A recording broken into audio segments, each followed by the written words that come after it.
So K C T exam ಆಗಿದೆ. So ಸುಮಾರು ಜನ ಚೆನ್ನಾಗಿ ಪರ್ಫಾರ್ಮ್ ಮಾಡಿದ್ದೀರಾ, ಸುಮಾರು ಜನ ಆವ್ರೇಜಾಗಿ ಮಾಡಿದ್ದೀರಾ. But every one is curious to know about what is their K C T rank would B.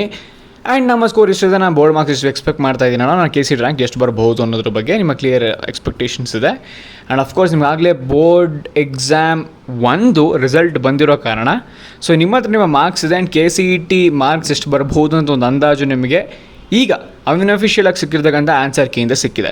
If you wondering what is your K C T rank, I think you landed on the best video.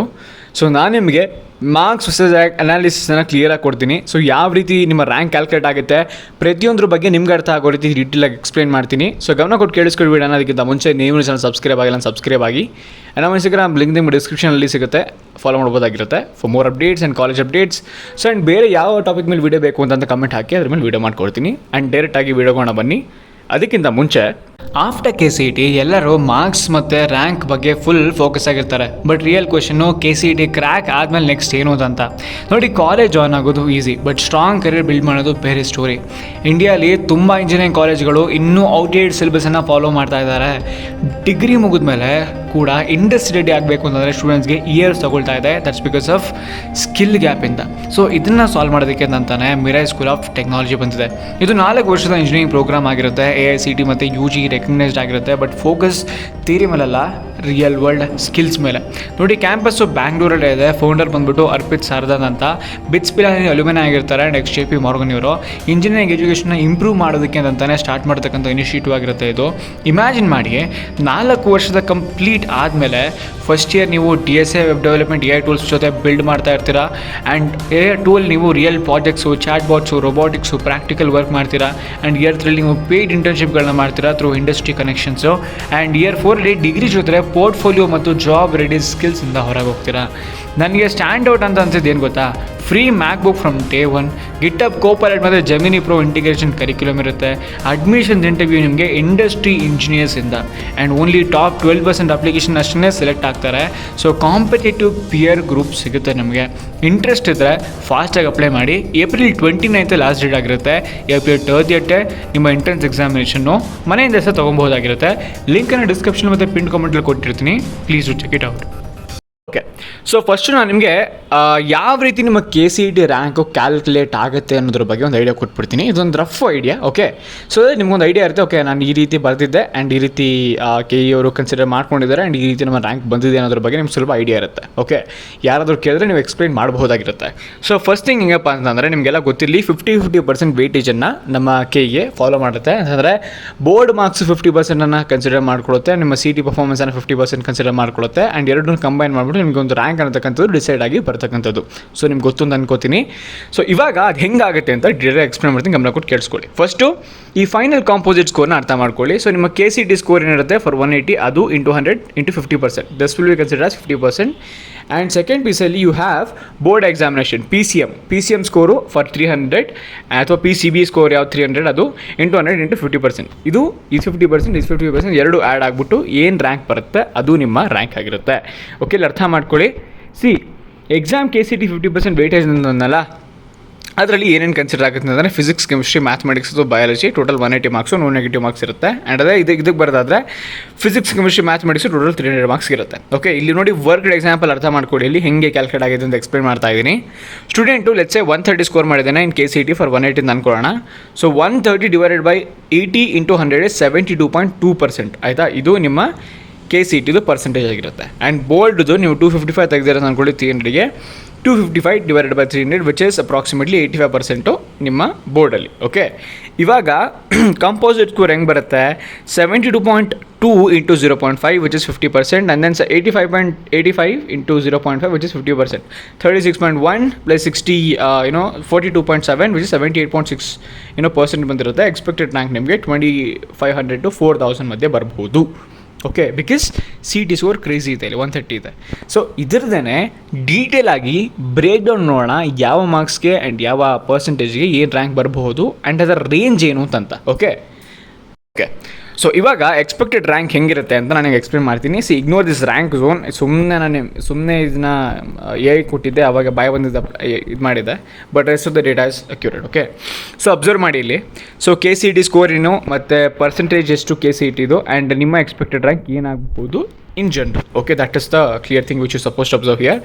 So ನೀವೇನಾದರೂ 175 to 180 ತೆಗೆದಿದ್ರೆ ನೀವು elite ಕ್ಯಾಟಗರಿಲಿ ಇರ್ತೀರ, irrespective of ನಿಮ್ದು ಏನಾದರೂ distinction plus ಬಂದಿದ್ರೆ ನೀವು second P U C board ಎಕ್ಸಾಮಿನೇಷನಲ್ಲಿ ನೀವು ಆರಾಮಾಗಿ 1ರಿಂದ ರ್ಯಾಂಕ್ 50 ಒಳಗಡೆ ಬರ್ತೀರಾ, because that is major thing and very less students will score that. Okay, next 170 174 ಬರೋದಾದರೆ ನೀವು ಅಪ್ರಾಕ್ಸಿಮೇಟ್ಲಿ 51ರಿಂದ 200 ರ್ಯಾಂಕ್ ಕೂಡ ಬರ್ತೀರಾ. ಆ್ಯಂಡ್ 165 to 169 ಆದರೆ 92 to 94% ಆಗಿರುತ್ತೆ, ವಿಚ್ ಇಸ್ 200ರಿಂದ 500 rank. And similarly for 160 it is 500ರಿಂದ 800, 155ಇಂದ 159ಗೆ 86 to 88% ಆಗಿರುತ್ತೆ. 800ರಿಂದ 1200 ರ್ಯಾಂಕ್ ಬರುತ್ತೆ. ಆ್ಯಂಡ್ 150 ಮೇಲಿದ್ದರೆ ಅಂದರೆ 150 154 ಇದ್ದರೆ 83% ಅಪ್ರಾಕ್ಸಿಮೇಟ್ಲಿ, ಅಂದರೆ 1200ಇಂದ 1800 ರ್ಯಾಂಕ್ ಕೂಡ ಬಂದಿರುತ್ತೆ. ಇದೆಲ್ಲ ನಾನು ನಿಮಗೆ ರಫಾಗಿ ಹೇಳ್ತಾ ಇರೋದು. ಓಕೆ, ಇದನ್ನ ಒಂದ್ಸತಿ ನೀವು ಒಂದ್ಸತಿ ಕ್ಲೀನಾಗಿ ಗ್ಲಾನ್ಸ್ ಮಾಡ್ಕೊಳ್ಳಿ. ಬಿಲೋ 70 ಆದರೆ ನೋಡಿ ನಾನು ನಿಮಗೆ ಒಂದು ಅರ್ಥ ಮಾಡಿಸೋಕ್ಕೆ ಪ್ರಯತ್ನ ಮಾಡ್ತೀನಿ. ನಾನು ಆಗಲೇ ಹೇಳಿದ್ದೆ, ನಾನು ನಿಮಗೆ 110 is best score in your KCT ಅಂತ ಹೇಳಿದೆ. ಏನಕ್ಕೆ ಹೇಳಿ ನಾನು ಅಷ್ಟು ತೆಗಿಲೇಬೇಕು to get in to good college ಅಂತಂದರೆ you will be getting under 8,000 to 12,000 rank. ಆಯಿತಾ, ಅಂದರೆ 10,000 ಒಳಗಡೆ ನಿಮ್ಮ ರ್ಯಾಂಕ್ ಬರುತ್ತೆ 110+ ತೆಗೆದಿದ್ರೆ ನೀವು. ಅದಕ್ಕೇ I insisted you guys to score 110+ in your KCT examination. ಅದಕ್ಕೆ ನಾನು ನಿಮಗೆ ಪ್ರಿಪೇರ್ ಮಾಡಿದ್ದು. ನೀವು ಅಕಸ್ಮಾತ್ 110+ ಕ್ರಾಸ್ ಮಾಡ್ತೀರಾ ಅಂತಂದರೆ 10,000 ಒಳಗಡೆ ರೇಂಜ್ ಒಳಗಡೆ ಬರ್ತೀರಾ. ಆ್ಯಂಡ್ 10,000 ರೇಂಜಲ್ಲಿ there are lot of colleges, good colleges which you can get in to. Okay, and ನೋಡಿ ಇಲ್ಲಿ ಬೇಸಿಕ್ಲಿ 2 ಪೀಸ್ ಬರುತ್ತೆ. ಆಯಿತಾ, ಒಳ್ಳೆ ಕಾಲೇಜಲ್ಲಿ ಡೀಸೆಂಟ್ ಆಗಿರೋ ಬ್ರ್ಯಾಂಚು ಅಥವಾ ಆ್ಯಾವ್ರೇಜ್ ಆಗಿರೋ ಕಾಲೇಜಲ್ಲಿ top branch. So it depends on you, ನೀವೇನು ಚೂಸ್ ಮಾಡ್ತೀರ ಅಂತಂತ. ಬಟ್ ನಿಮ್ಮ ಹತ್ರ ಆ ಆಪ್ಷನ್ ಇರುತ್ತೆ. Clearly you will be having both the options. ಒಳ್ಳೆ ಕಾಲೇಜಲ್ಲಿ ಏನೋ ಡೀಸೆಂಟಾಗಿರೋ ಬ್ರ್ಯಾಂಚ್ ಸೇರ್ಕೊತೀರ ಅಥವಾ ಸುಮಾರಾಗಿರೋ ಕಾಲೇಜಲ್ಲಿ ಟಾಪ್ ಬ್ರ್ಯಾಂಚ್ ಸೇರ್ಕೊತೀರ. ಪ್ರತಿಯೊಂದಕ್ಕೂ ನಿಮ್ಮ ಹತ್ರ ಆಪರ್ಚುನಿಟಿ ಇರುತ್ತೆ. You have multiple gates. So ನೀವು ಆರಾಮಾಗಿ ಡಿಸಿಷನ್ ತೊಗೊಬೋದಾಗಿರುತ್ತೆ ನಿಮ್ಮ ಕೌನ್ಸಿಲಿಂಗ್ ಸ್ಟಾರ್ಟ್ ಆಗೋವರೆಗೂ. And you can get in to good college by thinking. Okay, that is why I suggested you guys to score 110+ so that you will be in very good zone ಅಂತ. Okay, so ಅದೇ ಥರ ನೋಡಿ ನಾನು ಆಗಲೇ ಹೇಳಿದ ಹಾಗೆ 80+ 90+ range ಇರ್ತೀರೋ ನೀವು 20,000 30,000 ಒಳಗಡೆ ರ್ಯಾಂಕ್ ತೊಗೊಂಡಿರ್ತೀರಾ. And even this is good. Tier 2 ಕಾಲೇಜ್ಗಳಿಗೆ ಆರಾಮಾಗಿ ಜಾಯ್ನ್ ಆಗಬಹುದಾಗಿರುತ್ತೆ ನೀವು. ಓಕೆ, ಈಗ ಬನ್ನಿ ನೆಕ್ಸ್ಟ್ ಪೀಸಿಗೆ ಹೋಗೋಣ, which is a bit of more advance analysis. Okay, so ಹೆಂಗೆ ಅಂತಂದರೆ how board marks change your rank, ಅದು 50% ವೆಯ್ಟೇಜ್ ಇಂಪ್ಯಾಕ್ಟ್ ಹೆಂಗಾಗುತ್ತೆ ಅಂತಂತ ನೋಡಿ. ನಾನು ನಿಮಗೆ ಮಲ್ಟಿಪಲ್ ಎಕ್ಸಾಂಪಲ್ಸ್ ತೊಗೊಂಡು ಅನಲೈಸ್ ಮಾಡಿ ಇದನ್ನು ಕೊಡ್ತಿದ್ದೀನಿ so that you understand better ಅಂತಂತ. ಗಮನ ಕೊಟ್ಟು ಕೇಳಿಸ್ಕೊಳ್ಳಿ. First let's you have 130 out of 180 score and ನಿಮ್ಮ PCM ಬೋರ್ಡು 98% ಇದನ್ನು ಅನ್ಕೊಳ್ಳೋಣ. ಆವಾಗ ಟೋಟಲ್ ಕಾಂಪೋಸಿಟ್ ಎಷ್ಟಾಯಿತು? 85.1% ಆಯಿತು. ಅಪ್ರಾಕ್ಸಿಮೇಟ್ಲಿ 1,500 ರ್ಯಾಂಕ್ ಬರುತ್ತೆ ನಿಮಗೆ. ಅದೇನು ಅಂದ್ಕೊಳ್ಳೋಣ, ನೀವು ಎಂಥ ಇಲ್ಲಿ 130 ತೆಗೆದಿದ್ದಾರೆ KCTಯಲ್ಲಿ, ಬಟ್ 8% ಕೆಳಗಡೆ ಆಗೋಯ್ತು ನಿಮ್ಮದು. 8% ಕೆಳಗಡೆ ಆಗೋಯ್ತು ನಿಮ್ಮದು ಬೋರ್ಡ್ ಎಕ್ಸಾಮಿನೇಷನಲ್ಲಿ, ಅಂದರೆ 90% ಇದೆ ಇಲ್ಲಿ. ಸೊ ಟೋಟಲ್ ಕಾಂಪೋಸಿಟ್ 81.1% ಆಯಿತು. ಸೊ ನಿಮ್ಮ ರ್ಯಾಂಕು 1,500 ಬರಬೇಕಾಗಿದ್ದು 3,500 ಆಯಿತು. ನಿಮ್ಗೆ ಅರ್ಥ ಆಗ್ತಿದೆಯಾ? ಅದಕ್ಕೇ ಅವರು ಈ 50% ವೆಯ್ಟೇಜನ್ನು ಆ ಫಾರ್ಮುಲಾನ ಇಂಟ್ರೊಡ್ಯೂಸ್ ಮಾಡಿರೋದು to differ the rank. Okay, to differ the rank by thousands. ಅರ್ಥ ಆಗ್ತಿದೆ ನಿಮಗೆ? So this is how your rank will be decided. Next ಅದಾದಮೇಲೆ 130 ಸೇಮ್ ಅಂದ್ಕೊಳ್ಳೋಣ. ನೀವು 80% ತೆಗೆದಿದ್ದೀರಾ, 76.1 ಆಯಿತು. ಅಪ್ರಾಕ್ಸಿಮೇಟ್ಲಿ 6,000 ರ್ಯಾಂಕ್ ಬರುತ್ತೆ ನಿಮಗೆ. ಆ್ಯಂಡ್ ಅದೇ ಥರ 130 ಎಕ್ಸಾಂಪಲ್ ತೊಗೊಂಡಿದ್ದೀನಿ. 70% ಆದರೆ 71% ಆಯಿತು. ನಿಮ್ಮ ಟೋಟಲ್ ಆಗ್ರಿಗೇಟು ಅಪ್ರಾಕ್ಸಿಮೇಟ್ಲಿ 10,000 ಬರುತ್ತೆ. Big rank. See that is how your KCT score is as important, I mean your board score is as important as your KCT score. ನಾನು ಅದಕ್ಕೆ ಇನ್ಸಿಸ್ಟ್ ಮಾಡಿದೆ ನಿಮಗೆ, ಬೋರ್ಡ್ ಎಕ್ಸಾಮಲ್ಲಿ ಚೆನ್ನಾಗಿ ಸ್ಕೋರ್ ಮಾಡ್ಕೊಳ್ಳಿ. ಆ್ಯಂಡ್ KCT 110+ ತೆಗಿರಿ, ನೀವು ಆರಾಮಾಗಿ ಒಳ್ಳೆ ಕಾಲೇಜಿಗೆ ಹೋಗ್ಬೋದು ಅಂತ. ಓಕೆ, ನೆಕ್ಸ್ಟು ಸೊ ಅದೇ 110ಗೆ ಬರುತ್ತೆ. 110 ಸಿಮಿಲರ್ ಕಂಪ್ಯಾರಿಸನ್ ಮಾಡಿದ್ದೀನಿ ನೋಡಿ. 110 ಅದು 98% ಆದರೆ 4,500 ರ್ಯಾಂಕ್ ಬರುತ್ತೆ. ಇಲ್ಲಿ ನೋಡಿ ಅರ್ಥ ಮಾಡಿಕೊಂಡ್ರೆ 130 ತೆಗೆದು 80% ತೆಗೆದಾಗ ಅವನು 6,000 ರ್ಯಾಂಕ್ ಬಂದಿದ್ದು. 110+ ತೆಗೆದು 98% ಇದ್ದಾಗ ಅವನಿಗೆ 4,500 ರ್ಯಾಂಕ್ ಬಂತು. 50% ಕ್ಲಿಯರಾಗಿ ವರ್ಕ್ ಆಗ್ತಿದೆ ಇಲ್ಲಿ. ಅರ್ಥ ಆಗ್ತಿದೆಯಾ? And these are some actual data. ಆಯಿತಾ, ನಾನು ಲಾಸ್ಟ್ ಇಯರ್ ಕಲೆಕ್ಟ್ ಮಾಡಿರ್ತಕ್ಕಂಥ ಡೇಟಾ ಯೂಸ್ ಮಾಡಿಕೊಂಡು ನಿಮಗೆ ಒಂದು ರೆಕಾರ್ಡ್ಸನ್ನು ಪ್ರೊಡ್ಯೂಸ್ ಮಾಡ್ತಿರ್ತಕ್ಕಂಥದ್ದು. ಆ್ಯಂಡ್ ಫ್ಯೂ ಇಯರ್ಸ್ ಅನಾಲಿಸಿಸನ್ನು ಮಾಡಿಬಿಟ್ಟು. ಸೊ ಇದು ನಿಮ್ಗೆ ಅರ್ಥ ಮಾಡಿಸೋದಕ್ಕೆ ನಾನು ಇಟ್ಟಂತಹ ಒಂದು ಚಾರ್ಟು ನಿಮ್ಗೊಂದು ಅಂದಾಜು ಸಿಕ್ಕಿರುತ್ತೆ. Okay, so next so composite ಸ್ಕೋರ್ನ ಅನಲೈಸ್ ಮಾಡಿದ್ದಾರೆ. ನೀವು ಆಗಲೇ ಎಕ್ಸ್ಪ್ಲೇನ್ ಮಾಡಿದ್ದೀನಿ. ನಾನು ಆಗಲೇ ಹೇಳಿದೆ 50% KCT 50% ಬೋರ್ಡು. ಸೊ ನೀವು 90% ಎರಡರಲ್ಲೂ ತೊಗೊಂಡಿದ್ರೆ ಟಾಪ್ 500 ರ್ಯಾಂಕಲ್ಲಿ ಬರ್ತೀರಾ. 85 to 90% ತೊಗೊಂಡಿದ್ರೆ ನೀವು 500 to 2000, 80 to 85% ತೊಗೊಂಡಿದ್ರೆ 2000, 75 to 80% ತೊಗೊಂಡಿದ್ರೆ rank 5000 to 10,000 ಬರ್ತೀರಾ. 70 to 75% ತೊಗೊಂಡಿದ್ರೆ ನೀವು ರ್ಯಾಂಕು 10,000 to 15, 6 to 65 ತೊಗೊಂಡಿದ್ರೆ 15 to 20, 65% ತೊಗೊಂಡಿದ್ರು ಸಹ 25,000 ಮೇಗಡೆ ಬರುತ್ತೆ.